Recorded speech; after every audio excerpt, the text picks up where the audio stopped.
desde temprano hablando de orientación en los objetos.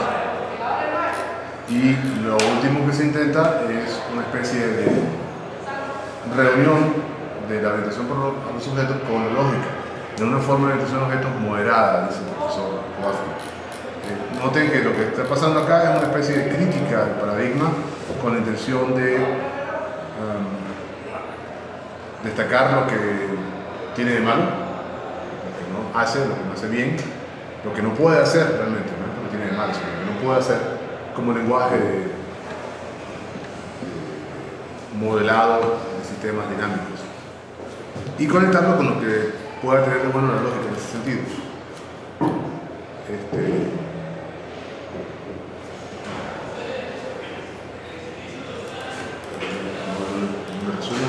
Resumo por aquí. Voy a comenzar a leer desde acá en adelante. Los objetos, en esta forma moderada de la orientación por objeto, interactúan con el mundo no solamente enviando y recibiendo mensajes, sino de forma más generalista, observando relaciones en el mundo y realizando acciones que cambien esas relaciones. Los mensajes pueden ser vistos como actos verbales en los que un objeto realiza un tipo especial de acción cuyos efectos deben ser observados por otro objeto.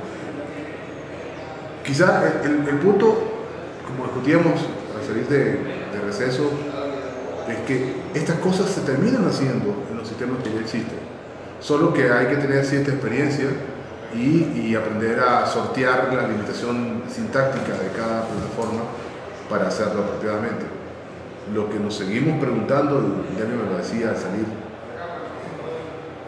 con mucho énfasis sobre lo que ocurre en distintos espacios de distintas comunidades de desarrollo, es que hay gente aspirando a algo más, a una plataforma que nos permitiera hacer esta mezcla sin tanto trauma. Pareciera que hay un esfuerzo que obviamente se desperdicia en tener que adaptarse al paradigma porque nos obliga a escribir, por ejemplo, las variables globales de cierta manera. ¿O no? Eso es lo que se está tratando de escribir en estos párrafos. No trata de reflexionar sobre la posibilidad, y lo que quiere terminar haciendo es proponer la orientación por objeto mezclada con lógica, en algo parecido a la teoría de gente que ustedes acaban de ver. Ojalá que la próxima semana algún chance de mostrarles a Gartea el estado actual,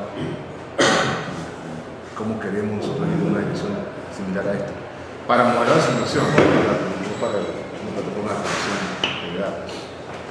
Otro tipo de individuos, como la propia clase, los eventos, los números, los momentos de tiempo, pueden participar en relaciones sin ser forzados dentro de objetos encapsulados. Es parte de la idea de esta teoría con la orientación por objeto. Esta forma moderada de orientación por objetos es compatible con nuestro modelo de agente basado en lógica. Le da cierta libertad a nuestra noción de agente, incluyendo tipos más primitivos de objetos encapsulados.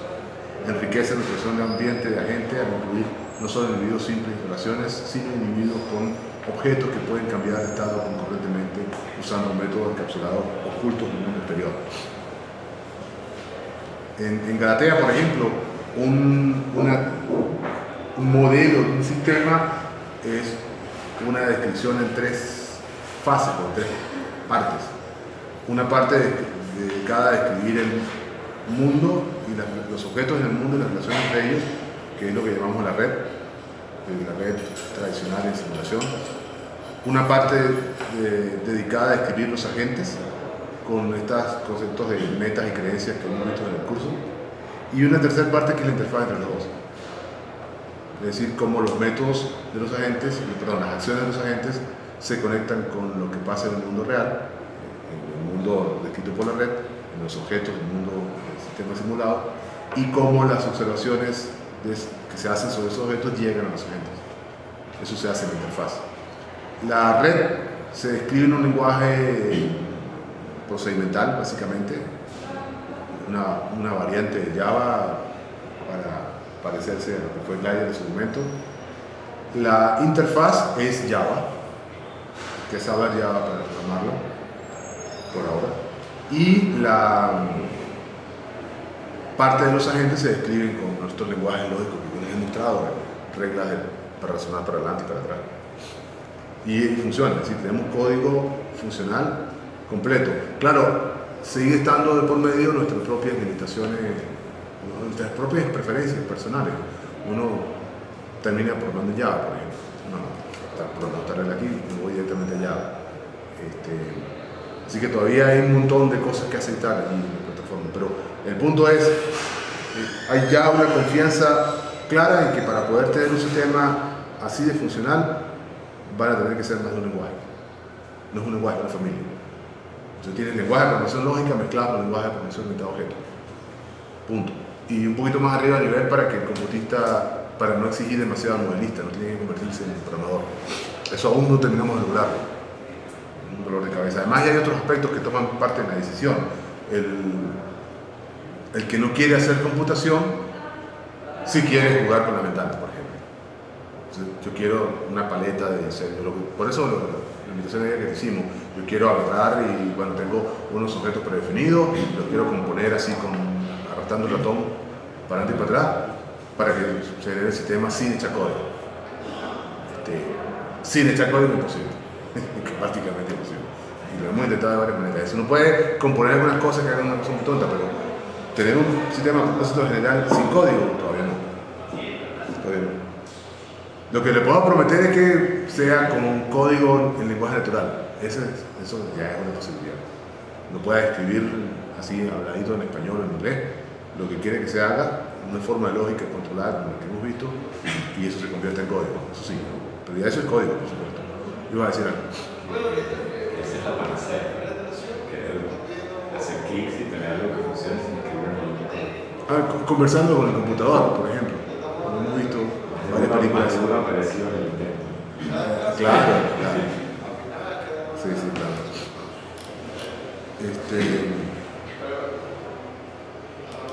Ahora, ¿cómo será esa forma intermedia? Y lo que vamos a ver a continuación en el resto de la clase es un intento del profesor de conectar las dos paradigmas mostrando posibilidades que ya existen. Mezclas entre objetos y lógica. Y uno de los primeros conceptos es este de redes semánticas. Estas redes semánticas no son la web semántica. Esto es un desarrollo mucho antes de las redes de la web semántica y es un desarrollo de inteligencia artificial. Fue un primer intento por acomodar razonamiento de sentido común, lógica por omisión, esas cosas que hemos hablado en clase antes. Y van a ver por qué. Tiene que ver con otras cosas que se llaman frames o marcos, no como frame o marco en el programa que escribimos la semana pasada, sino como hay una palabra que es mejor usar en ese caso, slot, se utiliza en inteligencia artificial, que tenía que ver con diseñar un sistema como una serie de atributos que tenían los atributos son huecos para llenar, que algunos huecos tenían valores predefinidos, simplemente. Y ahí estaba el cuento ese de que al crear el objeto ya tiene una cierta forma. Si creo una zorra, tiene cola larga. Tú puedes cambiar ese valor después, pero sin decir nada más, uno piensa en la zorra con cola. Cosas así. Entonces, eso es lo que vamos a escribir a continuación con eso de las redes semánticas y él va a explicar qué son. Hay varios otros paradigmas de computación que soportan variantes similares de la orientación por objetos. Entre ellos se incluyen las redes semánticas y las plantillas o frames, desarrolladas como formalismo para representar conocimiento en inteligencia artificial y como el modelo de entidad de relación en base de datos, que eso no es... El modelo de entidad de relación es también otra sociológica, pero no fue para inteligencia artificial, sino para base de datos. Esa es una separación más bien comunitaria, ¿no? Es la gente que hace base de datos que son diferentes a lo que hace inteligencia artificial. Pero realmente el problema de fondo era el mismo. Esto es una, no sé, necia me parece que sale esa relación. Las redes semánticas representan el universo como una red de relaciones entre individuos. Por ejemplo, la red que representaría el estado inicial en el cual toda la zona del cuervo es como la que aparece en pantalla. Se las voy a mostrar. Eso es una red semántica. Yo recuerdo, esto por supuesto es un grafo en el que los nodos representan los objetos y los arcos o flechas representan las asociaciones entre los objetos. Alguien podría decir que es un mapa mental. No exactamente la misma notación, pero son un principio. El cuervo tiene el queso, fíjense cómo se dice, esta es la afirmación del cuervo tiene el queso, se ve en estos dos tratados peloticas con la flecha. El cuervo está en el árbol está arriba del suelo la zorra está sobre el suelo.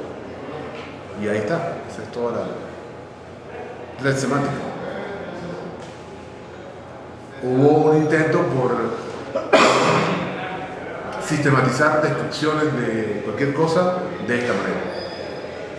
Y son muy útiles. Yo recuerdo un par de aplicaciones en el control de calidad, por ejemplo.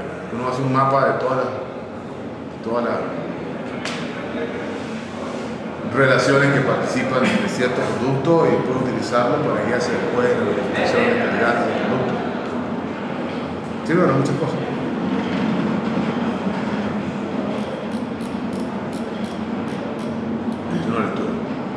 Aquí los nodos representan individuos de los arcos de relaciones binarias o entre pares de individuos. La representación se puede extender a relaciones no binarias. Las redes semánticas son representaciones orientadas a objetos por cuanto todos los hechos sobre un individuo están ubicados en un mismo lugar, es decir, en torno al nodo que representa al individuo. Estos hechos están representados por flechas conectadas a ese nodo y por otros nodos a los cuales están conectados esos actos, esas flechas. Sin embargo, contrario a la orientación por objetos ortodoxa, las relaciones acá están representadas solo una vez y conectadas con todos los individuos que participan en la relación. Más aún, son visibles del exterior y no están encapsuladas como objeto. Las redes semánticas también han sido usadas para representar información dinámica, reificando eventos. ¿Qué es eso? Convirtiendo los eventos en cosas. Por ejemplo, aquí viene el otro ejemplo. Creo que no tengo como esto demasiado.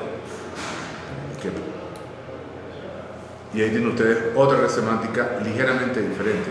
Esta vez tenemos dos tipos de nodos, los objetos y los eventos, que también son objetos, solo que un tipo particular.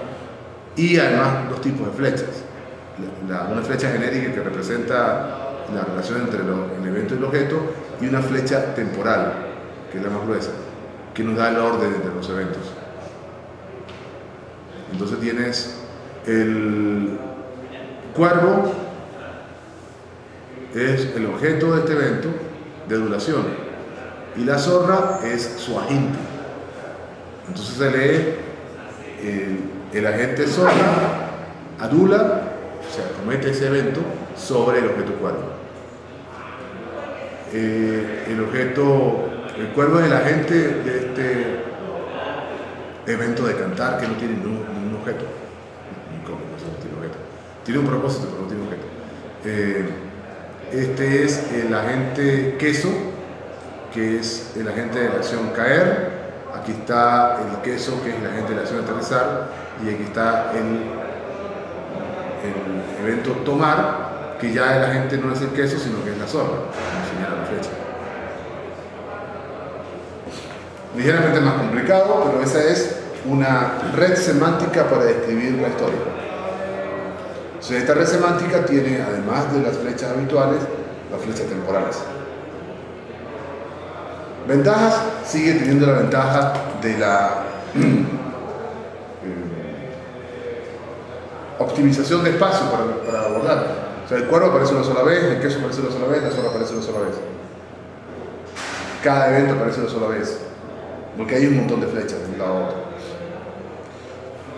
Las redes semánticas son un formalismo que se ha probado, se puede reducir completamente a una teoría lógica en primer orden. O sea, cualquier red semántica yo lo puedo reescribir, además automáticamente, como un conjunto de cláusulas lógicas. Una de las razones por la que el profesor se interesó en ella fue esa. En ese momento se discutía, ¿no? Se discutía mucho. Siempre se ha dicho que una de las formas de probar, de testear el paradigma es tratando de reducirlo a otro. Te proponen un paradigma, tú dices, bueno, lo que se hace en el paradigma lo hago yo aquí de esta manera. Lo estás reduciendo al otro. Puede ocurrir que sea más complicado. Por ejemplo, yo puedo escribir cualquier programa en máquina de Turing. Eso puede ser un poco difícil para ciertos programas. Pero significa entonces que cualquier cosa que compute es reducirlo a la máquina de Turing, es lo que están postulando la idea. Aquí en esa imagen, los términos, continúo leyendo, de la red semántica, objeto y agente, apenas están asociados con las nociones de objeto y agente usadas en este libro. El término agente es análogo al sujeto de una oración en español y el término objeto al objeto de tales oraciones. Es decir, aquí tienen más las nociones lingüísticas. La red semántica también ha sido usada para representar jerarquías de clases, por ejemplo.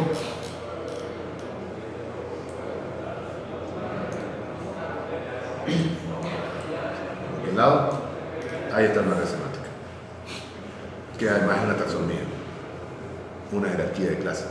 La zorra es una zorra, de la clase, las clases son las pelotitas azules. La zorra es un animal es una cosa animada es una materia y una materia es una cosa. Entonces está en el tope la cosa de todas las cosas. Bueno, bienvenidos a la web semántica. Aquí, por esta vía, es como la red semántica se conecta, sin proponérselo, con las nociones de web semántica, particularmente con la noción de ontología computacional. Una ontología computacional es, en principio, una taxonomía, es decir, un conjunto de declaraciones es una, con esta relación, es un o es una, que es la taxonomía clásica de clase y subclase. No es la única. Lo que van a ver dentro de un momento con los lenguajes ontológicos es que nos permiten describir otro tipo de relaciones, como por ejemplo una partología, es parte de, o una que es más apropiada algunas veces para los agentes, una teleología, es la submeta de. Estoy leyendo de abajo hacia arriba. De arriba hacia abajo sería, esta es la supermeta de tal cosa, entonces el propósito final de tal cosa. Sería la superclase en el caso de esta relación de una. Ahora, lo que está diciendo Kowalski, lo voy a leer en un momento, es que en la orientación por objeto, nosotros básicamente creamos una taxonomía de objetos. Y entonces esa es la conexión con las redes semánticas y con lo que se hace después en la web semántica, que son ontologías. Ojo, la web semántica no tendría que ser solamente ontología, sino que por ahí se ha desarrollado, lo vamos a leer dentro de un momento, utilizar la otra expresión. Claro, entonces, ¿qué es una red semántica? Bueno, yo sospecho que una red semántica es lo que tanto Paolo como Rafael están tratando de hacer con sus proyectos. Están creando un registro de una clasificación de individuos allá afuera, en escenarios biológicos, por supuesto, pero es una clasificación. Y entonces, seguramente lo que les interesa es ver cómo se propagan los conceptos en esa clasificación para responder preguntas, por supuesto. Y por eso este tema es tan importante para ustedes. Sigo leyendo. O sea, a pesar de su nombre, las redes semánticas no son estructuras semánticas en el mismo sentido que las estructuras orientadas a objetos, sino más bien son como estructuras semánticas representadas por conjuntos de relaciones atómicas y lógicas. De hecho, las conexiones entre las redes semánticas, las conexiones en las redes semánticas con esta forma, así que son una cosa está relacionada con otra, todas son simplemente representaciones de relaciones atómicas. Como las relaciones en lógica, cuando se les usa para representar información dinámica con eventos reificados, las redes semánticas representan el cambio sin realizar. Por otro lado, las redes semánticas son como estructuras semánticas por cuando representan solamente hechos atómicos, antes que regularidades más generales. Aun cuando se han desarrollado varias extensiones en las redes semánticas para representar regularidades, estas extensiones no son convincentes. Ahí está citando una que él mismo puede hacer, un estudiante doctoral. No obstante, las redes semánticas muestran que es posible usar objetos para estructurar representaciones del mundo y no solo la propia estructura del mundo.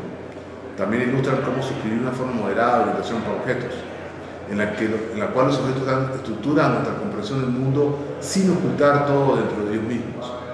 Los frames y las bases de datos de actividad relación son similares en ese sentido. Es decir, son estructuras con objetos que dejan ver todo. Y aquí viene la conexión. Hemos estado desde hace rato coqueteando con esa separación semántica, sintaxis. Lo que dice Kowalski es que todo esto tiene una conexión directa con la lingüística, y es lo que va a explorar en esta sección. Las redes semánticas son objetos unidireccionales que se pueden usar para estructurar representaciones del mundo. Los objetos son usados también para dar estructura a representaciones lingüísticas más generales. Vimos en el capítulo 1 que las oraciones lógicas se pueden escribir en cualquier orden. Sin embargo, algunas oraciones resultan mucho más fáciles de entender que otras. Agrupar las oraciones en conjuntos de oraciones acerca de objetos es una forma de hacerlas más fácil de entender. Por ejemplo, podemos agrupar las oraciones atómicas que describen el comienzo del cuento de la zorra y el cuervo en los siguientes conjuntos de oraciones. Sobre el cuervo, ¿qué tenemos? El cuervo tiene el queso, el cuervo está en el árbol. Sobre el árbol que tenemos, el árbol está sobre el suelo. Sobre la zorra que tenemos, la zorra está en el suelo. Por supuesto, podemos agrupar las mismas oraciones a través de otros objetos.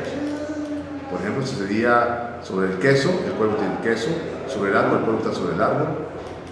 Está en el árbol, perdón. Es sobre el suelo, el árbol está en el suelo y la zorra está en el suelo. Para tener una buena organización es preciso decidir cuáles objetos son los más importantes. Los lenguajes naturales, como el inglés o el español, llevan la orientación por objetos un paso más allá, al usar las lógicas, las formas gramaticales en las formas que el comienzo de una oración indica su tópico y la siguiente parte indica su comentario acerca de ese tópico. Estas formas suelen coincidir, aunque no es obligatorio, con la estructura gramatical de las oraciones que tienen sujeto y predicado. Y esta es la conexión con aquello que discutíamos al comienzo del curso acerca del uso de la lógica para comunicarse mejor. Si uno organiza su discurso orientado a objeto, probablemente va a ser más claro. Las dos formas de orientación por objetos, agrupar los conjuntos de oraciones por objetos y ordenar oraciones individuales por objetos, son frecuentemente combinadas. Considere, por ejemplo, este par de oraciones. La primer ministro bajó del avión. Los periodistas la rodearon. Ambas oraciones están en la forma activa. La forma activa significa que el sujeto es el agente de la acción que escribe el verbo, lo cual parece estar respetando algunas guías y normas de estilo que le proponen para muchos textos en inglés y español, que se proponen, quiero decir. Las dos oraciones se refieren a los tres objetos: la primer ministro, mencionada a través del la en la segunda oración, es decir, una referencia anafórica, se dice en lingüística, los periodistas y el avión. La primer ministro es el único objeto común entre ambas oraciones, así que la primer ministro es el objeto que conecta ambas oraciones. Sin embargo, el tópico cambia de la primer ministro a los periodistas al cambiar de oración. Ahora considere el siguiente par de oraciones lógicamente equivalentes a las anteriores. La primer ministro bajó del avión. La rodearon de inmediato los periodistas. ¿Cuál de las dos es más clara? ¿Cuál de los dos pares de oraciones es más claro? Se entiende más rápido, se entiende mejor.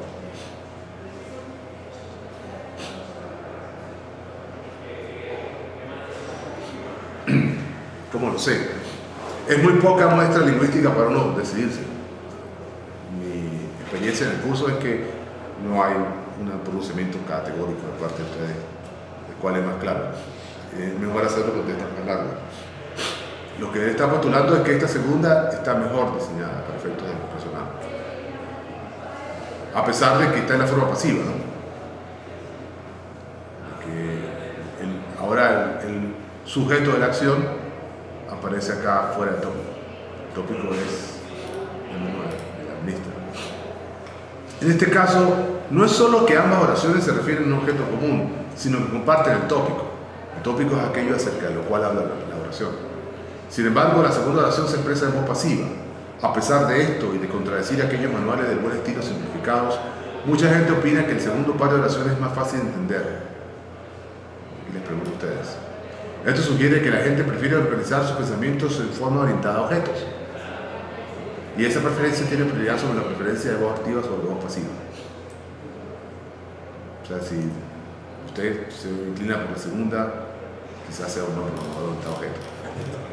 Ténganlo en mente. Lo que me parece que Usted usa la primera. Qué fastidio. a mí lo que me parece que se lee mejor como si uno estuviera leyendo una novela, sí, porque la primera es más robótica, pero hasta ahí. Pero no que se entienda mejor o no. ¿Se puede ver la primera de un minutico? Claro, vamos a ver si puedo cambiar opinión. Para desgracia nuestra quedaron separadas en la página. Bueno. La primer ministro bajó del avión, los periodistas la rodearon. Me parece que sería mucho mejor la primera. Pensando en inglés, digamos, nosotros en español tenemos la ayuda de que nos permite sexar cosas y personas, ¿no? Pero por ejemplo, si el primer ministro, si hubiera sido un hombre, ponemos el primer ministro bajó del avión, los periodistas lo rodearon, ahí no sabemos si rodearon al primer ministro o al avión. Exactamente, es mi idea. No, si lo podía hacer. Y en inglés no pudiera saberlo tampoco. Surrounded with, surrounded him. Sí, pero en O sea, español. depende de cómo Sí, se tienes trata. razón, tienes razón. En español, no, pero en español sí hay ambigüedad. O sea, lo que me gusta de la primera es que es más compacta, es más fácil de leer. No sé, suena mejor.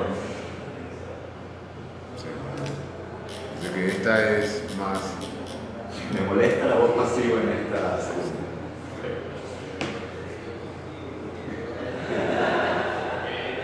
Aquí en inglés sería explícito, ¿no? She was surrounded, o she was. ¿Cómo decía? Abordada. No me acuerdo cómo se dice en inglés. Realmente está buscando un ejemplo para ilustrar algo que suele pasar, que es que la voz pasiva, a pesar de nuestras inclinaciones, algunas veces es mejor que la activa por efecto defensivo. Ahora eso, mi experiencia es que entre nosotros se prefiere la pasiva, sobre todo para los reportes técnicos, científicos, el hablar en tercera persona, y que no siempre es lo más claro. A veces yo me desespero porque lo dices tú, o nosotros, o yo, dilo. O sea, muestra quién es el responsable de lo que se está diciendo. Eso es lo que señalan ahí los manuales, ¿no? Eso es lo que dicen los manuales. Los manuales dicen la tercera persona.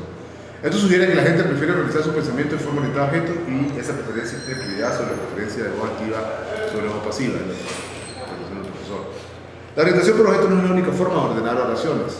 En ambos pares anteriores, las oraciones están ordenadas por la secuencia temporal de los eventos. Esto ahora considera el siguiente conjunto de oraciones. La zorra adula al cuervo, el cuervo canta una canción, el queso cae al suelo. La zorra toma el queso. Aquí las oraciones están agrupadas por proximidad temporal y ordenadas siguiendo la secuencia temporal.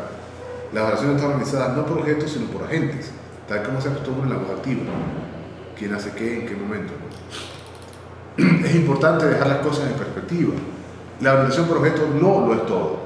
En el caso del inglés no tiene nada que ver con el contenido de las oraciones vistas por separados, pero es una forma de agrupar y ordenar las oraciones. Comparado con la lógica, la orientación por objeto es como el índice de un libro y la lógica es como el lenguaje en el que se escribe el libro.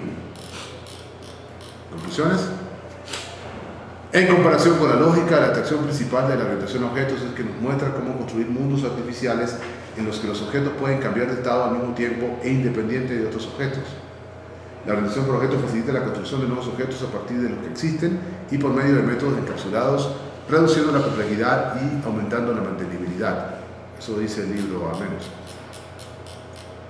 Ciertamente es mucho más fácil mantener una estructura por objetos que está, como decía al principio, separada la responsabilidad de cada uno, que tener una enorme descripción donde uno no puede ubicarse fácilmente. Sin embargo, lo cual no quiere decir que las descripciones orientadas a objetos no son enormes, ¿no? Sin embargo, comparada con la lógica y con formas más moderadas de orientación a objetos, tales como las redes semánticas, la orientación por objeto extremista lleva el encapsulamiento muy lejos. En lugar de esconder los atributos y las relaciones entre individuos dentro de los objetos, sería más natural hacerlos visibles al exterior. Ojo, pero eso se puede hacer, ¿no? Puede explorar qué cosas se ven.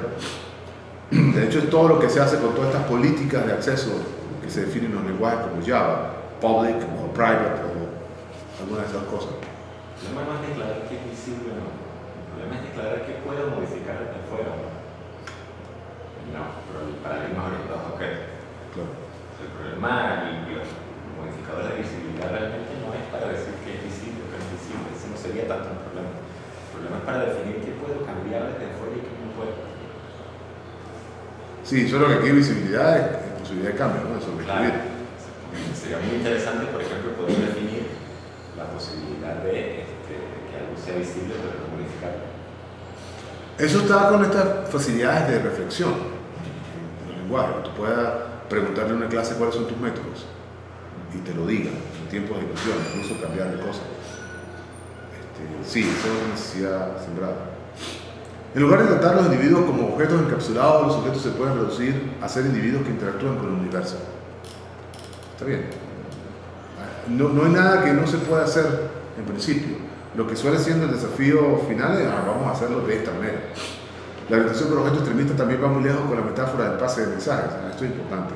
En lugar de forzar todas las interacciones entre objetos y el mundo a hacer mensajes, Sería más natural para los agentes y otros sujetos interactuar con el mundo haciendo observaciones y realizando acciones. Lo dice alguien que está programando de esa manera.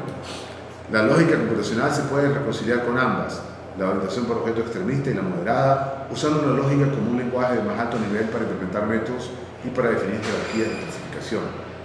Aunque no hemos discutido la posibilidad de este capítulo, también puede ser usada por un diseñador de sistemas para mostrar que una colección de objetos alcanza una meta común. Las redes semánticas y los lenguajes naturales como el inglés y el español muestran que la orientación por objetos no se limita al modelado de estructuras semánticas, sino que puede servir para la estructura de representaciones del mundo. Es decir, tiene un servicio sintáctico. Los ejemplos del lenguaje natural muestran en particular que en el área de representaciones lingüísticas la lógica y la orientación por objeto apuntan en direcciones diferentes. La lógica pretende representar el mundo, mientras que la orientación por objeto solo se ocupa de una forma de ordenar las representaciones. Como hemos visto, la orientación por objeto necesita combinarse con otras formas de ordenar las representaciones para ser útil. Sería interesante, por ejemplo, ver cómo la orientación por objeto podría ser usada para ordenar una colección de oraciones tan complejas como las usadas para armar en este capítulo. Ponerlo todo en una sola voz. Aquí está el intento de Kowalski de reducir las redes semánticas a otra cosa. Una tesis con este caballero hace rato. Después se metió un artículo a esta revista ACM. Bueno, ese es el cuento de los objetos y la orientación por objetos. ¿Será que hay algo ahí interesante que hacer en términos prácticos? ¿Qué se puede hacer con eso?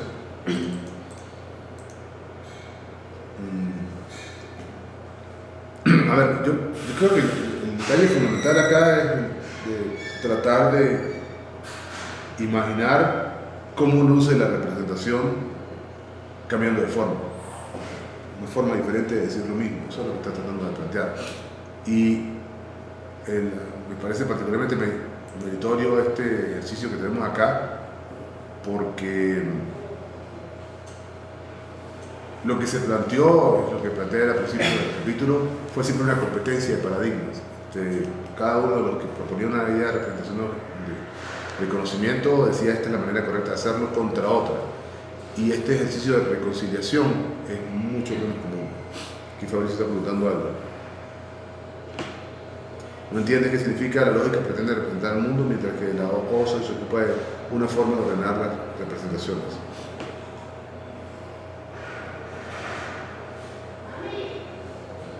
Eso no entiende, ¿no es cierto? Particularmente más.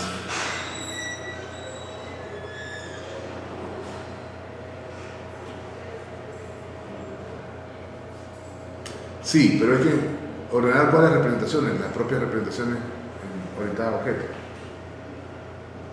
Aquí se lo usó para ordenar oraciones en español, pero que tiene uno en un API, por ejemplo, una colección de clases que son básicamente representación de la conducta de ese universo simulado que se quiere representar. No sé si usted, o sea que hay un par de personas que no han visto un API por debajo, pero lo que uno tiene allí es básicamente un montón de archivos fuentes, descripciones de cómo se comportan esos objetos. Es decir, en cierta forma son también representaciones del mundo. Solo que no piensan, no quieren lo que se pretende con la lógica, razonar sin que pase nada en el mundo, sino que pretenden que ese es el mundo y va a pasar cosas y no me importa guardar la historia, sino que mantengo el último estado del mundo solamente. No es lo mismo.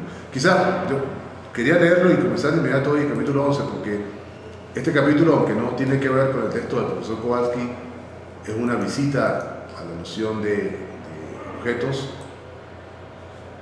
desde otra perspectiva diferente, pero que también se ha vuelto muy popular en los últimos años, que es la perspectiva de la web semántica.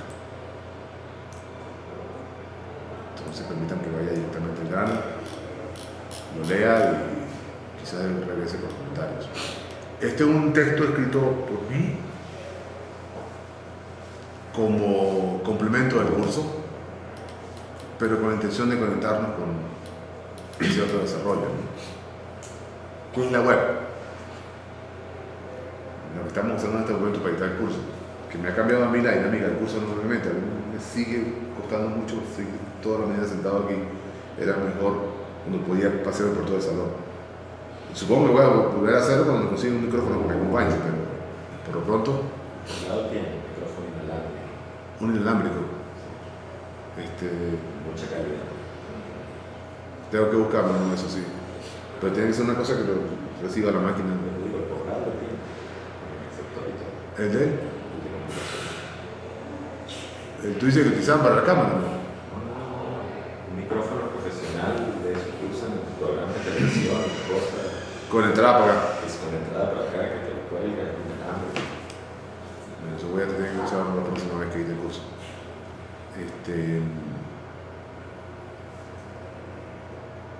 Pero fíjense, comentaba hace rato en el receso con uno de los compañeros profesores de la escuela que la web está configurando nuestra manera de pensar, de aproximarnos al mundo. Incluso a todos estos ejercicios tecnológicos están siendo empujados en dirección a que tenemos que participar de ese enorme repositorio de alguna manera, porque por esa vía adquirimos no solamente conocimiento de otros, sino de la ayuda de los demás para hacer las cosas. No estamos convocando solamente lo que los demás saben, estamos convocando lo que los demás hacen, porque lo están haciendo a través de la web. Vender, comprar, transacciones de todo tipo, conversaciones de todo tipo, aquí está un buen ejemplo, ejercicios de razonamiento de todo tipo. ¿Qué más se puede hacer con la web? Es la pregunta. Bueno, hay un proyecto desde principios de este milenio, 2000, propuesto por el mismo creador, el mismo padre de la web, que se lo conoce, Tim Berners-Lee, un físico británico que le quedó algún tiempo libre, se puso a hacer computación porque quería publicar los artículos del grupo, compartir los artículos dentro de su grupo de investigación, y recicló una propuesta de los lingüistas que se llama SGML, que era una estrategia para marcar textos, y marcarlo significaba colocar señas, etiquetas, marcas, todo eso es lo mismo, sobre el texto, indicando, los lingüistas lo que les está interesado es hacer el análisis de lo que ellos llaman análisis de corpus. Se enfrentan a un texto completo y dice, bueno, aquí está una oración, esta oración tiene un sujeto, un verbo, un predicado, las relaciones son estas y estas, y aquí toda la inmensa variedad de posibilidades con las que se enfrenta el lingüista en un texto escrito por una persona cualquiera. Realmente los que suelen analizar son textos escritos por gente ilustrada, es decir, gente que sabe hablar y escribir, educada, culta, qué sé yo, eso no pertenece a ningún sesgo. Es solo que esos textos ricos a los lingüistas les interesan por razones de preservación de la memoria intelectual, del conocimiento. Y habían a principios del siglo pasado propuesto ya una manera sistemática de abordar el marcaje de esos textos. Lo que hace Lee es que dice, bueno, vamos a convertir esa cosa en una estrategia para que el computador entienda ese texto, y dejó colar uno de los conceptos de marcaje, se puede decir, que es fundamental, que es el que esta palabra o esta frase está conectada con otro documento. Es la famosa marca del hipertexto, href. Igual, otra cosa, algo por acá.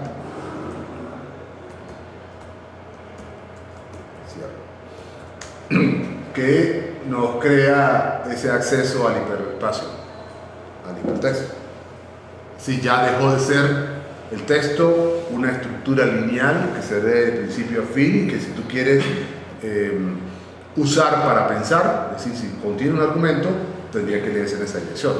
Acá, por vía del hipertexto, haces clic y cae en otra cosa, y como suele pasar cuando somos adictos, nos quedamos por ahí en cualquier otra cosa y nunca más regresamos al texto original. Hay gente que cree que eso está alterando nuestra manera de pensar, que ya no leemos como leíamos hace 100 años, que ya no, por supuesto, ya no escribimos de la misma manera, y que lo peor de eso, o sea, el aspecto terrible es que nuestros esquemas de razonamiento se han reducido a pequeños párrafos, que es lo más lejos que vamos a llegar en un texto. Pequeños párrafos, clic para el otro. Si no terminé la conclusión, olvídate que no va a terminar porque fue por otro lado. Pero además hay otra dimensión de esta cosa.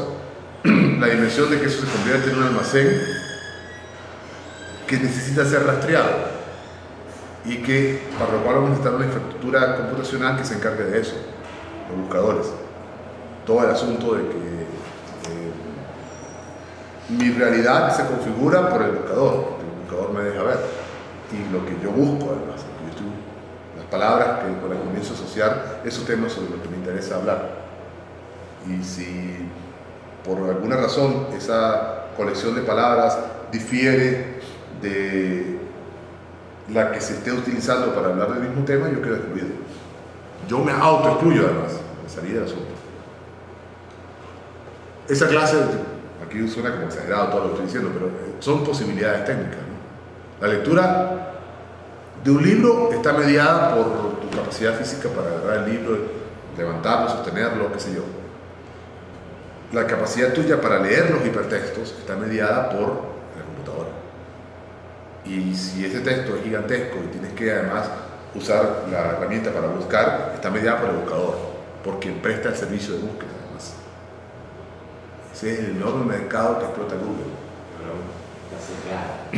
Está mediada y está sesgada, probablemente. Seguramente.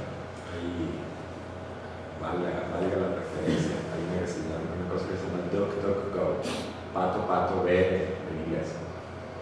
Búsquenlo y van a aprender un par de cosas interesantes sobre. Nos está recomendando Demian buscar DuckDuckGo. Creo que es .com, no recuerdo. Esta cosa. Pero ahí habla sobre dos cosas, sobre el sesgo que hacen los buscadores, precisamente, y te muestran lo que ellos quieren, no lo que tú realmente necesitas, cómo funciona, y sobre el rastreo que hacen de las búsquedas que hacen.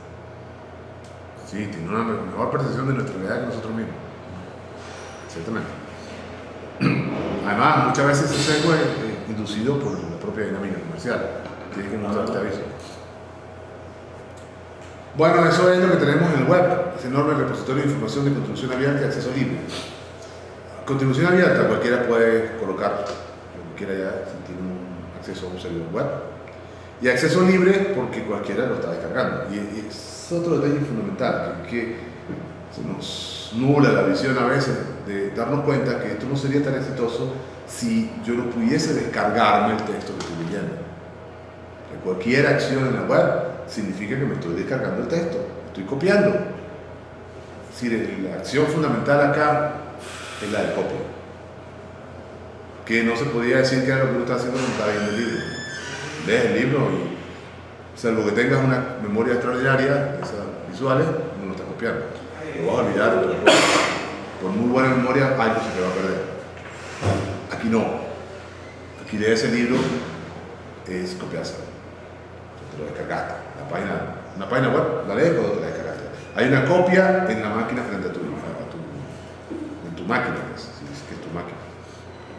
Y claro, entonces viene todo tenemos que revisar el concepto. Entonces viene toda esta gente, los videos de YouTube no se pueden descargar.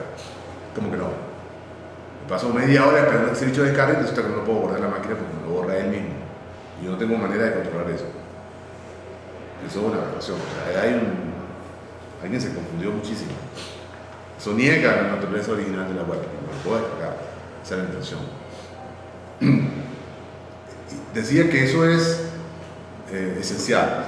Esencial el hecho de que no sobrevive la web si el formato no fuese abierto, estándar abierto, HTML, y no fuese libre. Yo puedo descargar lo que sea. Le pones trabas y ya no es la web. Es otra cosa. ¿Será que la web semántica va en la misma dirección? Bueno, la web semántica pretende ser un enorme repositorio de conocimiento. La distancia entre una y otra puede ser cubierta por un agente capaz de entender esa información o inclusive datos crudos y convertirlos en conocimiento. Por ahora esos agentes son seres humanos. La web semántica no existe en este momento porque las máquinas no son capaces de convertir la información que tienen en la web en conocimiento.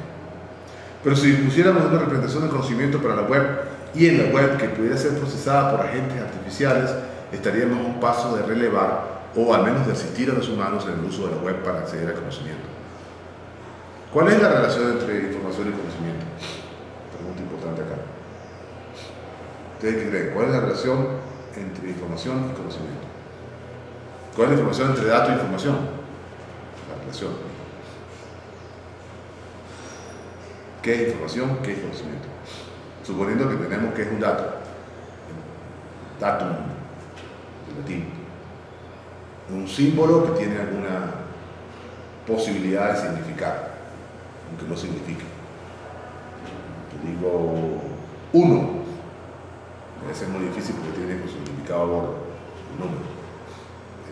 Pero ustedes saben que puede variar amplísimamente la posibilidad. Cuando ese signo o símbolo se convierte en información. Hay un alumno en el salón. Hay un texto. Yo iba a cerrar el salón, no pude cerrarlo porque hay un alumno en el salón. Es decir, hay una unidad de información que se completa con el signo. Hay un X en el salón, hay X alumnos en el salón, no me termina de dar toda la información que necesito. Entonces, información es datos con sentido, normalmente contextualizados. ¿Qué es conocimiento? O sea, lo mismo. Información con sentido. Información con sentido. Información. Información contextualizada, no sé. ¿Cómo se pasa de información a conocimiento? Cuando dice no, sistematizando. Es una función de utilidad, ¿no? Como que para qué yo uso la información. Si lo puedo usar verdaderamente para algo, se convierte en conocimiento. si puedo usar la información para algo, se convierte en conocimiento. Por el momento que la uso de una manera lógica, ¿A qué te refieres con una manera lógica?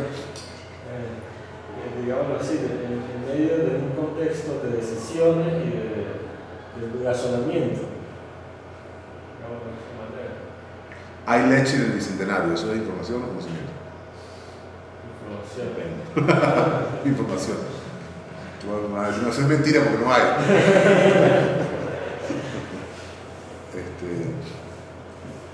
Pero me gusta esa visión de utilidad. O sea, hay leche en el bicentenario, si no estoy buscando leche, no me sirve. Pero aquí podría decir que ni siquiera es información. A mí no me interesa mucho. No tengo ningún servicio que hacer con ella. ¿Qué tal si yo digo, todos los sábados de 8 a 8 y 3 minutos hay leche en el bicentenario? ¿Será información? ¿Será conocimiento?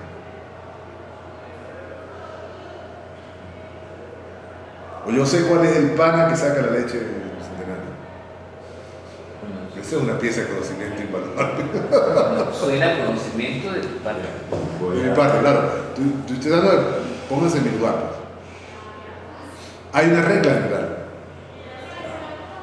Hay un siempre, para todo. Hay una variable involucrada en la declaración. Y es útil.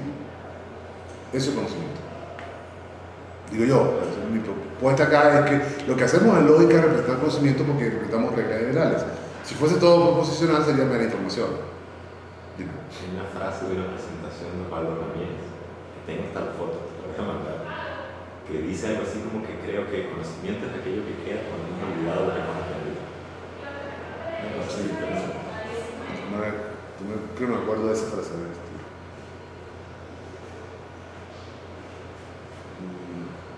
Es más cortante, algo así como que Sí. conocimiento es todo lo que queda después que hemos olvidado toda la información que nos dieron en la universidad o algo así. Yo la busco, yo tengo fotos. Mi respuesta es: conocimiento es información sistematizada, como dijiste tú, pero generalizada, de algún nivel de generalidad, que me permite describir una regularidad con la cual yo puedo predecir, o por lo menos entender. Entonces, si yo puedo, si me dicen, hay leche en el bicentenario y yo estoy buscándola, eso es información útil. Es conocimiento. Después no me va a servir, después de un cierto periodo. Para la historia, una vez hubo leche. Exacto, puede ser una referencia histórica, un dato importante, pero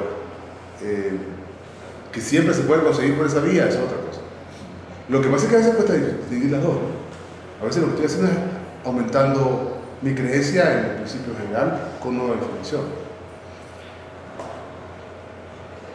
Como dice a propósito de los chistes de la ausencia de la comida, uno de los muchachos del bicentenario que le dice al compañero en la puerta: voy a tener que ir al médico. Todo el mundo me ve raro. ¿Por qué? Todo el mundo me pregunta si tengo azúcar. ¿Tienes azúcar? Habría, llevándolo al mundo físico, quizás se podría ver de esta forma. Su información podría ser el hecho de que conozco la trayectoria de un cuerpo del aire. El conocimiento podría ser las leyes que rigen la trayectoria. No sé. Información es por dónde pasó. Exactamente. Su conocimiento podría ser esa regla. Pero ahí no es una regla, o sea, de hecho pasó por aquí. Es la historia plana. Conocimiento es la regla. Exacto, eso me refiero. Conocimiento es la regla. Entonces, La física que. exacto, el modelo físico te permite predecir, explicar. Bueno, lo que queremos es justamente eso. Pasar de que sea el almacén de datos de hecho, lo que está ahí guardado, a que sea una herramienta para yo sacar de ahí las regularidades. Ajá, ¿y cómo hago eso? Tengo que dotar a la máquina de alguna manera de entender esas regularidades. Bien, porque se la programe a la persona, como hacemos para diagramar una página web. No sería exactamente igual, pero algo parecido. O porque la máquina propiamente pueda ella misma etiquetarla o representarla. Que, por cierto, no se planteó al principio que fuese así, pero todo parece indicar que vamos en esa dirección. Es decir, que a diferencia de lo que pasó con la web tradicional y con la web 2.0, que es que las personas participan del diagramado y de anotar para que aparezca el texto bien en pantalla, se pueda leer en algún lenguaje natural y se pueda entender si es una imagen o si es un sonido. En la web semántica vamos a tener que convocar a las máquinas para que nos ayuden a escribirla. Van a ver ustedes por qué estoy diciendo eso.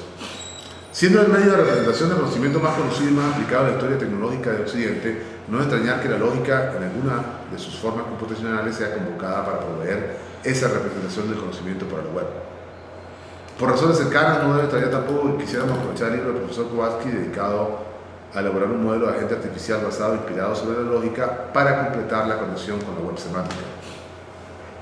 La web semántica se convirtió en proyecto tecnológico por iniciativa del mismo creador de la web, Sir Tim Berners-Lee, el caballero.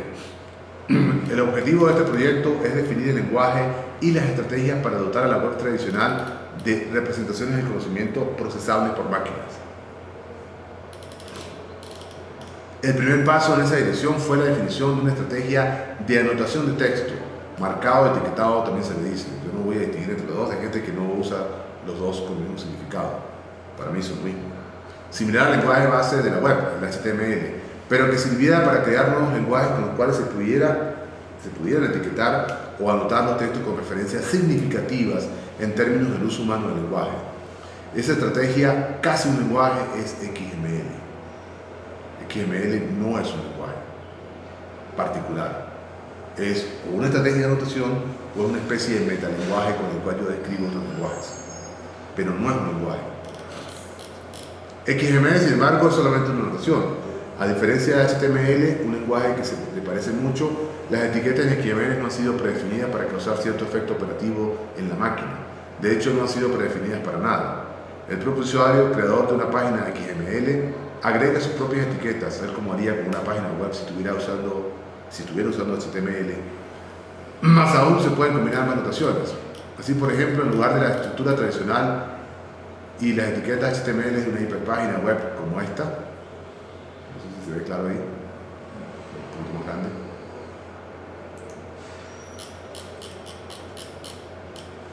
Esto que está aquí es una página web, muy elemental.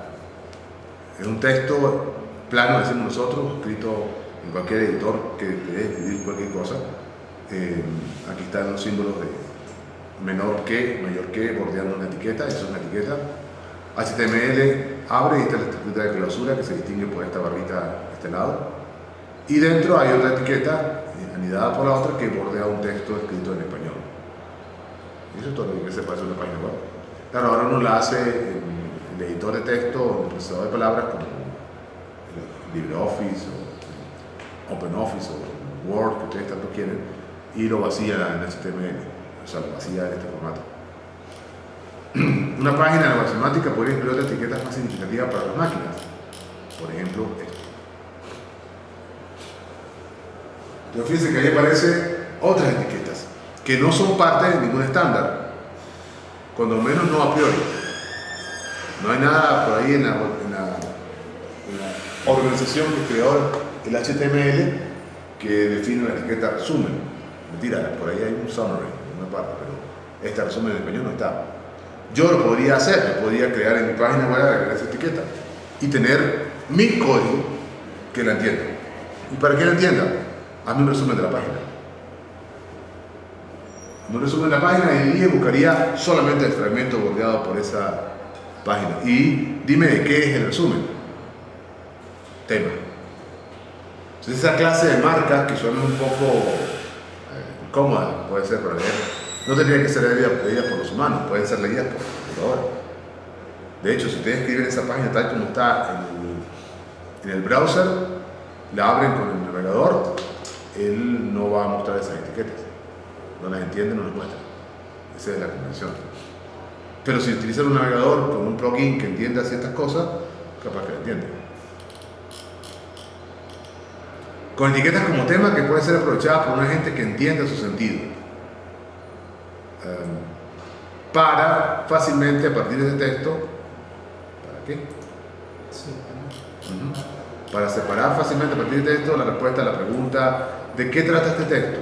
U otras consultas como hazme un resumen de esta página, que son consultas peculiares porque obligan al computador a procesar ya no solamente los signos en un contexto para dar información, sino el significado, marcadores de significado, lo que se pretende que sean esas etiquetas. Pero el XML no es un lenguaje, solamente una notación, parte de la sintaxis de un lenguaje. Para crear un lenguaje a partir de XML tenemos que disponer de una forma de proveer esa notación de semántica. El primer paso en esa dirección es la definición de las cosas de las que puede hablar ese lenguaje.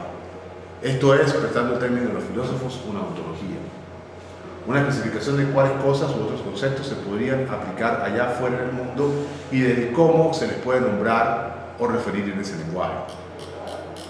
Como quiera que los lenguajes los crea una comunidad y los recrea constantemente, los ingenieros de la web entendieron más bien temprano que su trabajo, más bien temprano comparado con los filósofos, que su trabajo antes de ser definir una ontología era proveer a sus usuarios de los medios para definir sus propias ontologías y lenguajes, quizás a partir de una ontología básica y algunos medios para entenderlas. Ojo, esa broma, entre comillas, de ingenieros versus filósofos no es tan trivial, El proyecto de la ontología en filosofía ha fracasado una y otra vez por intenciones de crear, de definir a partir de una sola cabeza qué cosas hay afuera que se estrellan contra que alguien descubre que así no le sirve. Bueno, estos ingenieros fueron mucho más astutos. Te di el lenguaje, tú ves qué te haces con eso. Y lo que está pasando es lo que se conoce como la guerra de las ontologías. ¿Cuál es mejor que cuál para describir qué? Esa ontología, ustedes no se van a enfrentar con eso por su propuesta de sistemas. ¿Será que así se describe mejor ese dominio que de esta otra forma? Esa ontología básica y sus medios para entenderla constituyen en sí mismas los llamados lenguajes ontológicos. Un nombre más bien desafortunado porque parece sugerir que hay lenguajes que no tienen ontología asociada, una confusión muy peligrosa como podrá hacer cualquier filósofo de lógica. No es que unos lenguajes sean ontológicos y otros no. Es que estos son lenguajes para describir ontologías. Así surge el proyecto de los lenguajes ontológicos que ha creado una explosión de interés y esfuerzos de investigación sobre la web semántica. En este texto vamos a mencionar solamente a dos de ellos, RDF y OWL. Este último muy cercano a una forma de lógica un tanto distinta a la que se estudia en el libro del profesor Kowalski. De hecho, lo que pasó es que se coló la lógica, pero no a la lógica computacional que hemos visto en el curso, sino una forma particular. Se les llama lógicas descriptivas, y no es una sola, es una familia de lógicas. Controladas, ¿por qué? Por su capacidad expresiva y su poder computacional, necesario poder computacional. Vamos a ver primero qué es RDF. RDF es un lenguaje basado en XML dotado con una semántica para hablar de la web. En RDF se supone que hay un mundo en el que existen recursos y relaciones entre recursos, y el lenguaje se dispone para que un agente declare hechos que involucren esas relaciones y esos recursos. Es decir, estos son los mismos proponentes de la web, el mismo equipo de Berners-Lee, tratando de conceptualizar la web. En la web hay recursos, cada página web es un recurso. Mejor que eso, cada parte, cada porción claramente identificable de la página web, de una página web, es un recurso y por tanto merece un nombre. Y ese nombre es un identificador universal de recursos, URI.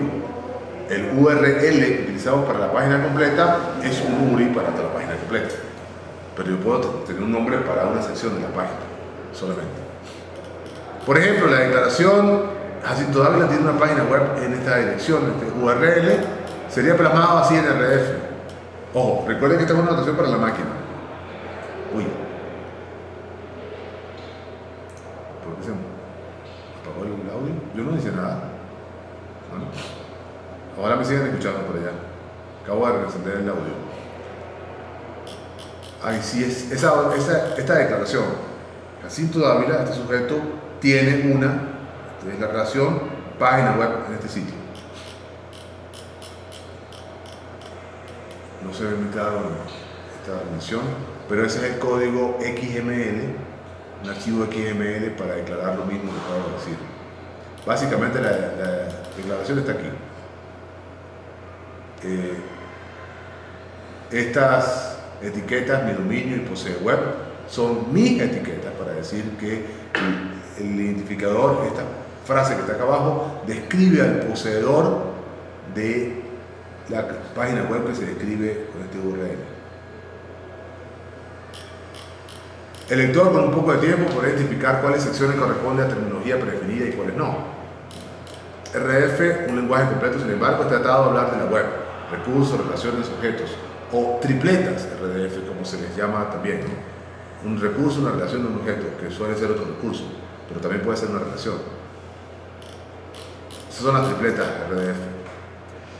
Quienes quieren ir más allá de esta semántica útil para que las máquinas entiendan cómo ubicar y gestionar recursos web, tendrían que probar con un lenguaje de propósito más general. OWL es uno de esos lenguajes que además está impregnado de una forma particular de lógica llamada lógica descriptiva. Las lógicas descriptivas son un desarrollo muy bien reciente dirigido a lenguajes que se prestasen para el tratamiento computacional, incluso si eso implicaba restringirlo para que ciertas declaraciones problemáticas por su complejidad computacional no se pudieran decir en ellos. Es decir, lo que hay en las lógicas descriptivas son distintos lenguajes, una familia que unos incluyen a los otros. Unos son más expresivos que los otros, por supuesto. Los más expresivos tienen el problema de que requieren una computadora más compleja o exigen algoritmos de computación más complejos. Entonces lo que hacen es que empiezan a quitarles cosas que se puedan decir, y hay un conjunto mínimo de lógica más elemental, más light, le dicen ellos, que es muy poco expresivo, cosas que no se pueden decir allí, pero es muy bueno para efectos computacionales. Existen varios de esos lenguajes, incluso se ha adoptado un mecanismo de clasificación de esos lenguajes que indica su nivel de expresibilidad versus tratabilidad. Ya vamos a ir para allá. La lógica descriptiva construye sus discursos o teorías sobre unas pocas relaciones binarias, particularmente sobre la relación es un o es una. De no se distingue una de otra, ¿no? Así que un documento OWL es básicamente un árbol taxonómico que explica qué objetos son de qué tipo y con cuáles atributos o propiedades. Una jerarquía de clases equivalente a la que se emplea en la organización por objetos, pero en muchos casos incorporando otros elementos en la formalización de la jerarquía, como restricciones de integridad al estilo de base de datos.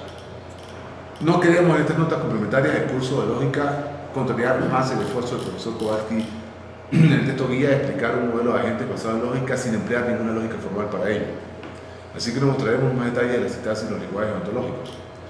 Lo que sí queremos es mostrar dos ejemplos, con esto voy a cerrar la clase, de agentes que implementan otras nociones que se han vuelto fundamentales en la web: los metadatos y el razonamiento no monótono. Ojo, en la web y en la web semántica.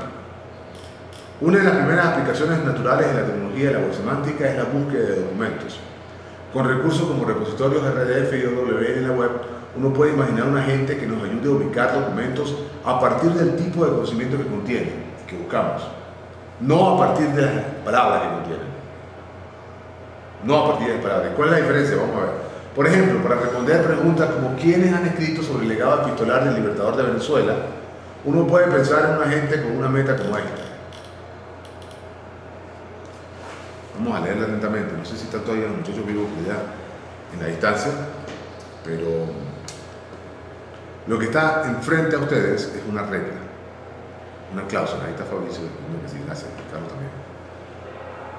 Una regla que tiene unas palabras con mayúsculas que pretenden ser variables, huecos, para armar plantillas. Por ejemplo, si me preguntan quién opina sobre tema, no es que me estén preguntando nada en particular, es que me dan una pregunta que se ajusta a ese formato.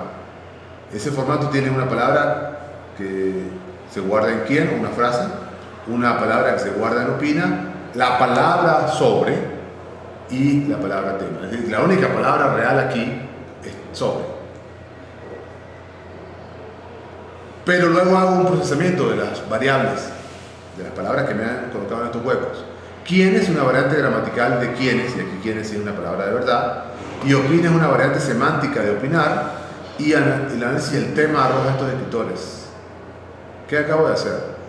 Bueno, que esa pregunta podría ser no quién, sino quiénes han escrito, y han escrito una forma de opinar, sobre el legado epistolar del libertador.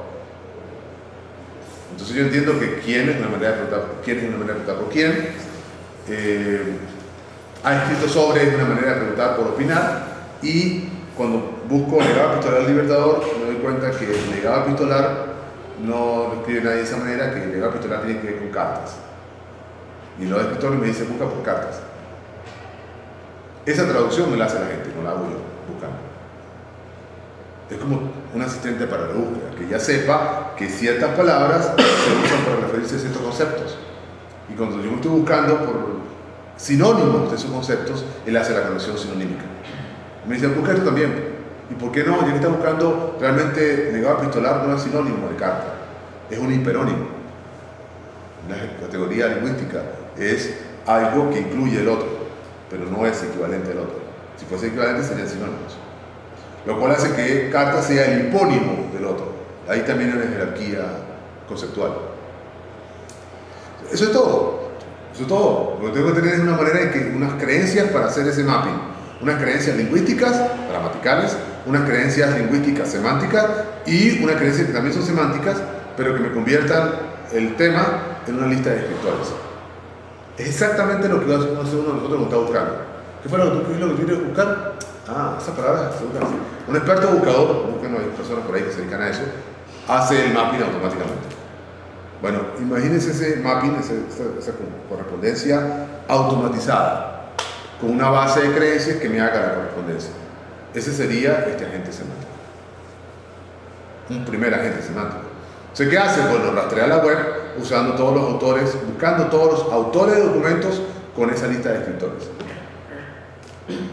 Esa meta-requeridad es luego un mecanismo de soportes que podrían convertirse en creencia de la gente para realizar el análisis del tema, que lo que acabo de hacer, que produce los escritores y el rastreo de la web. En la tarea de análisis del tema sería muy útil contar con un mecanismo que le permita a la gente, en el caso particular de nuestra pregunta, traducir legado epistolar en todos sus sinónimos y hipónimos. Así la gente sabría que quien quiera que declare haber escrito sobre las cartas del libertador es un autor a revisar. Algo similar habría que hacer con el libertador de Venezuela para que la máquina entienda que se trata de Simón Bolívar. Ese es fácil, ¿no? Este último requeriría y luego un mecanismo adecuado para el caso venezolano, colombiano, ecuatoriano, peruano, boliviano, ¿no? Yo dudo que alguien más en el mundo se llame Simón Bolívar y que sea considerado su libertador. Puede pasar en el futuro. Esta clase de relaciones de sinonimia, tanto universales como locales, son posibles con sistemas como WordNet.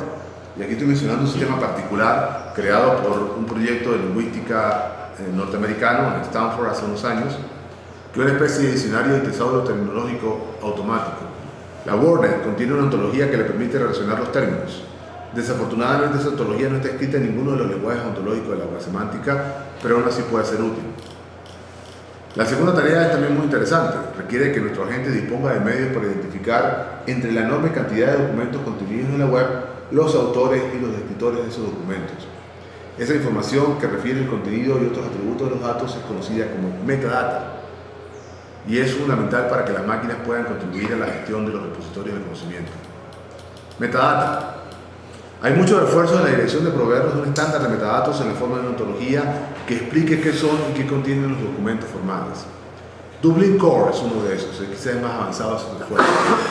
Es una propuesta de estandarización que nos dice un documento tiene autor, título, subtítulo, la dirección del autor, los descriptores del título y la estructura del texto y unas referencias con cierta estructura. Contiene mucho más que eso, sí puede contener mucho más cosas. De hecho, lo que ha pasado con el estándar es que se superelaboró, como suele pasar. Tiene tantas cosas que casi nadie lo implementa completamente, pero se implementa. Muchos de los buscadores lo que hacen es pasearse por documentos que ellos entienden que author es la etiqueta que se utiliza para identificar la lista de autores. Eso es.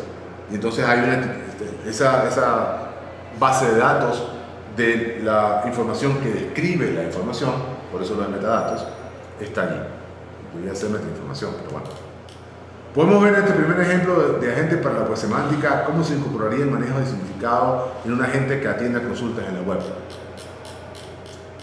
Ese trabajo lo hicimos nosotros hace unos años con una tesis de maestría que lo voy a mencionar por aquí más adelante. Creo que lo puso en pie de página, ¿no? El trabajo lo hizo un compañero de ustedes. Este no es.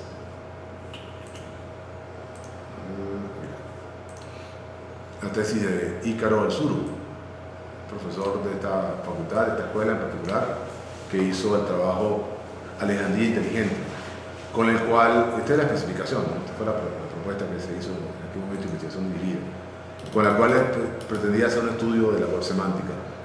Y yo quería mostrarles rápidamente la presentación de Ícaro porque, bueno, lo que están viendo en pantalla es un diseño por capas para la web semántica.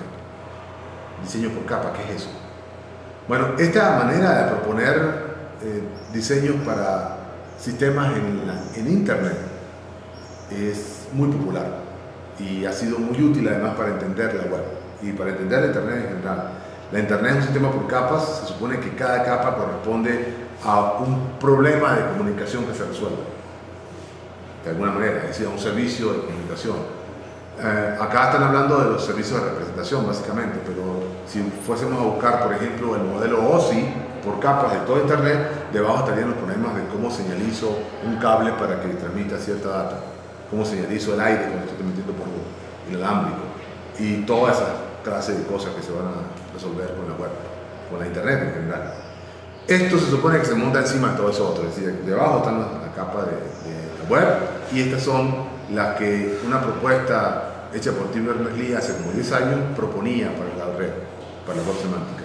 Un esquema de direccionamiento, que son esos RDF que acabo de escribir, una forma de colocar ontología y de encima de eso alguna forma de lógica que nos permitiera crear un sistema confiable de consulta de conocimiento, con algunas cosas que no son horizontales, sino que son más bien verticales porque son servicios que tienen que prestar a todo nivel. Una forma de darle seguridad a esa conexión. Y entonces de ahí es donde salen todos esos nombres. Metadatos, HTML, Duplicore, XML, RDF, ontologías, OWL. Y ahí tienen el significado de OWL, por cierto. Esta es la propuesta que hizo Ícaro en aquel momento. Él no llegó a tenerlo, pero lo que él quería era tener la posibilidad de crear cosas como esta. Aquí tengo una pequeña muestra, o sea, un poco más grande,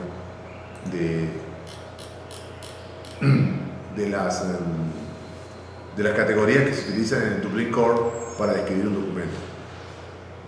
El título del documento, el creador, quién lo liberó, la fecha y el tema de que trata. Todo eso sería, por ejemplo, metanombres, metaetiquetas en una página HTML que le permita al buscador, sin tener que leer el texto, saber de qué es el texto, por ejemplo, cuál es el título, quién es el autor del texto. La propuesta comenzó por ahí, pero terminó una cosa completamente diferente. Aquí están más detalles sobre el Dublin Core, se lo puedo dar después con más cuidado. Y por supuesto, parte de la idea era visitar XML. Aquí tienen la metadata de Shrek, la película. Esa metadata, una de las propuestas iniciales, la razón por la que se hizo tan famoso el RDF, es que uno podía hacer un mapping perfecto entre esa descripción formal que está en la parte inferior de la lámina y un grafo en el que se tenía objeto, relación y el otro objeto, la tripleta. Como en la red semántica, cada par de nodos conectados es una tripleta. Y eso se podía manipular sistemáticamente utilizando software. Editado en las primeras imágenes de Protégé, uno de esos software de manejo ontológico, de gestión de ontologías, que él usó para crear una ontología. Y la intención era convertir a Alejandría, que fue un sistema hecho acá en la ULA para gestión de bibliotecas, en un sistema web semántico. No llegamos tan lejos, después nos peleamos con ellos, no por otras razones, pero lo cierto es que probó el concepto, probó Protégé, probó los RDF y probó además WordNet, que tocó hacer, esta fue su propuesta de tesis, llegó mucho más allá. Le tocó utilizar WordNet para hacer la traducción y permitir consultas en lenguaje natural. Que uno le pueda preguntar, la pregunta es la que hacemos al principio: ¿quién ha escrito sobre el legado del epistolar del Libertador? Y el sistema te devolvía las cartas del Libertador y todas las otras cosas. Fue un programa que nunca se cumple. ¿Y qué más? Y bueno, eso es lo que quería: un sistema basado en consulta que permita consultas con formato, pero también un texto para escribir lenguaje natural. Los sueños pendientes.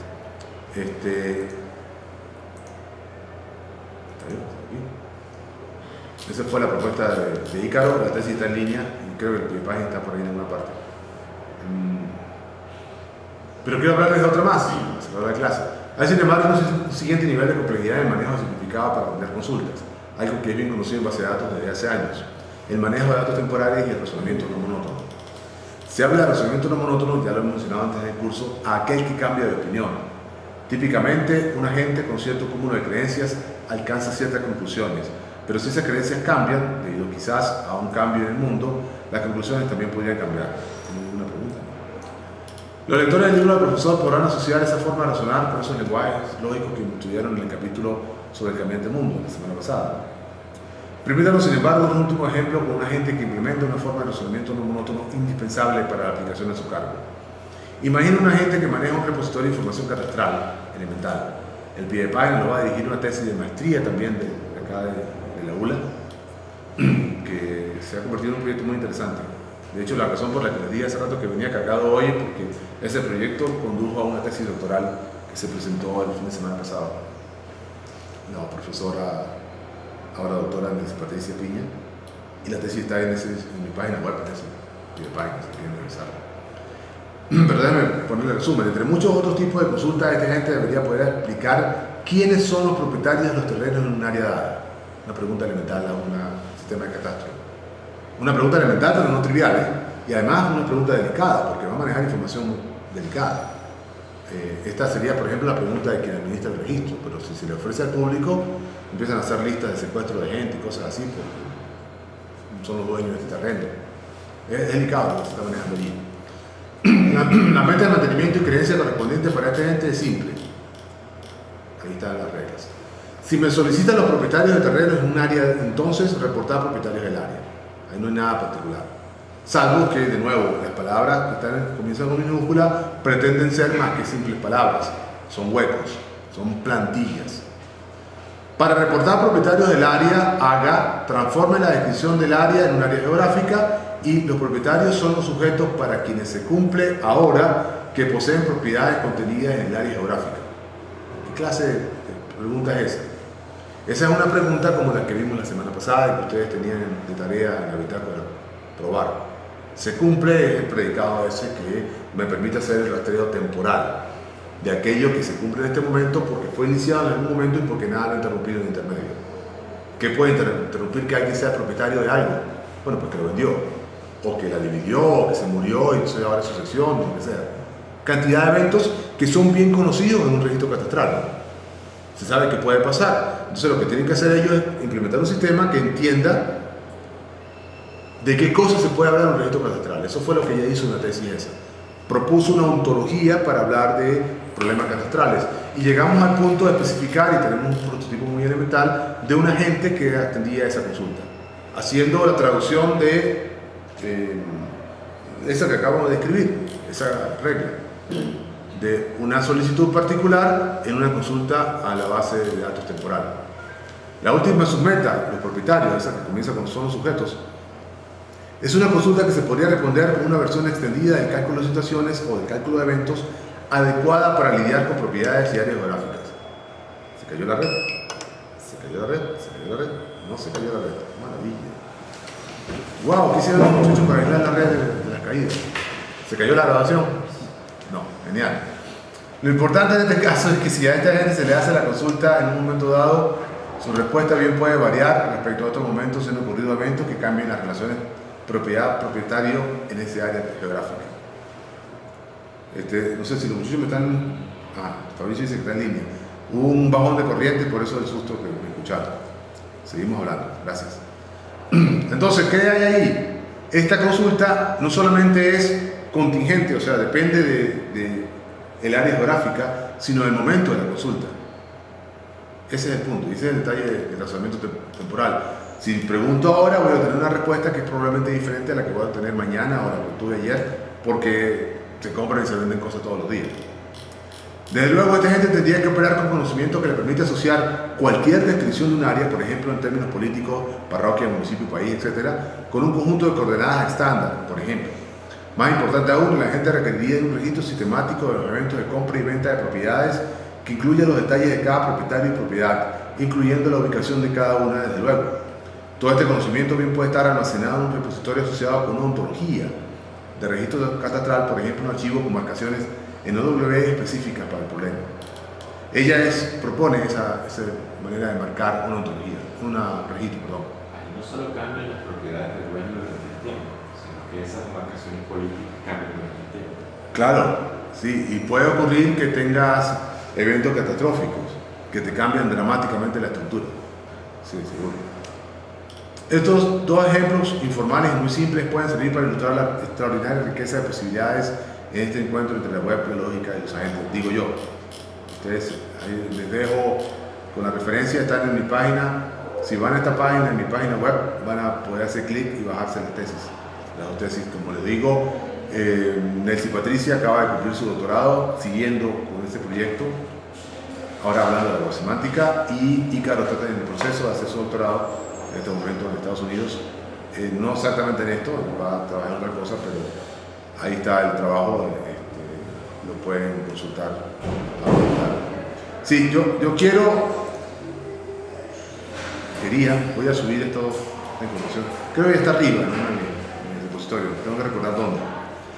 Esto que está en pantalla en este momento es un artículo muy corto escrito por dos profesores de la Universidad de Universidades Colombianas, particularmente el profesor Licano, a quien me lo entregó, que tiene un detalle, un documento un tanto viejo, pero tiene un ejemplo particular de lógica descriptiva, para que ustedes tengan una primera idea de qué cosa es la que se hace en lógica descriptiva.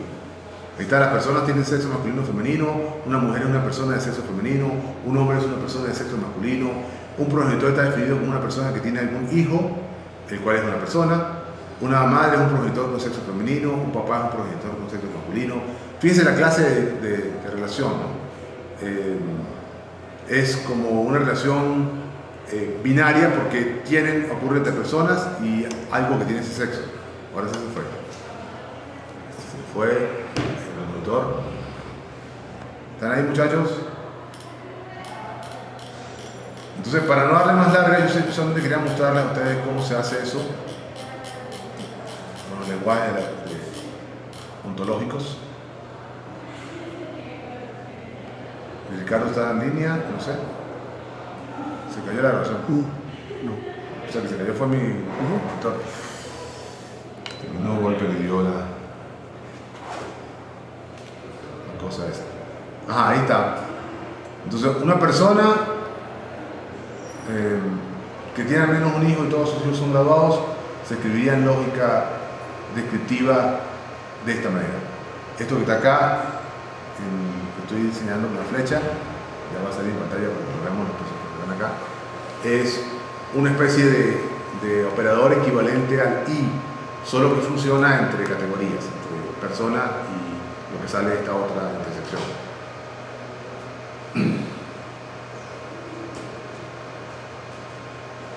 Espera que pantalla de nuevo. Allí viene. La buena noticia es que no se quemó. Entonces, fíjense, aquí está. Yo les voy a dar este documento, pero lo lean con calma. Pero esta clase de expresiones son típicas en lógica descriptiva. Fíjense que este existencial pareciera no tener variable. Y lo que hace, hay una manera sistemática de convertir esto a lógica de primer orden para que se vea, para que aparezca la variable. Pero aquí no tiene ninguna variable. Simplemente una persona que tiene al menos un hijo graduado se escribe como persona intersectado con una declaración en donde existe un hijo graduado, se puede decir que es.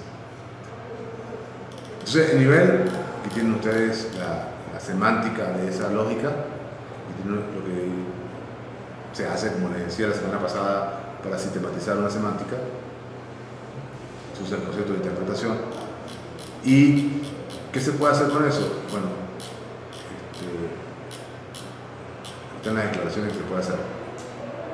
Roles y conceptos. Una persona es algo que tiene sexo masculino o femenino. Una mujer es una persona que es del sexo femenino. Un hombre es una persona que es del sexo masculino. Un progenitor es una persona que además tiene como hijo a una persona. Y además todos sus hijos son personas. Fue un poco alargado, mi padre. Con estas estructuras bases uno puede después ir a razonar. Tengo la suerte de podernos mostrar, por bondad de Taniana, quien ha estado en este curso antes, y ha estado trabajando con WL, la realización computacional de ese mismo ejemplo en lo que se conoce como una lógica descriptiva discriminada por T-boxes y A-boxes. Estas son dos partes de una descripción lógica en lógica descriptiva. La que contiene las reglas es la parte de box o caja T, y la que contiene los hechos se llama A-box o caja A. Aquí no hay caja A porque estamos teniendo un hecho, pero fíjense cómo se escribiría esas relaciones escritas en Protégé, que nos permite un lenguaje gráfico para dibujar las relaciones. Entonces, una persona es una cosa, un progenitor es una persona, y un padre es un progenitor que a su vez es una persona. Una mujer es una persona, un hombre es una persona. Todas estas son las cosas que yo coloqué. ¿Qué se hace con la lógica descriptiva? Se infiere. Ah, eso fue lo que tú me diste, pero yo puedo concluir que madre es progenitor y que padre también es progenitor. Eso no tenía antes, ¿verdad? Eso lo calcula la máquina automáticamente. Creo que me están saboteando la clase sistemáticamente. Vamos a darle otro tamaño, muchachos, todavía me escuchan porque no, nos estamos quedando sin conexión. Probablemente ustedes ya se cayeron por allá también. Volvemos a repasar esta parte. Sé que me están escuchando, gracias a Dios. No sé qué milagro está pasando de que la red no se cae, pero nos estamos quedando sin electricidad por todos lados. Así que vamos a cerrar por ahora la clase y la próxima semana les prometo revisar este ejemplo con más cuidado para explicar qué son las lógicas descriptivas. Sí, antes de que se queme algo, ciertamente. Ustedes disculpen, nos vemos la próxima semana y por evitarlo. Gracias.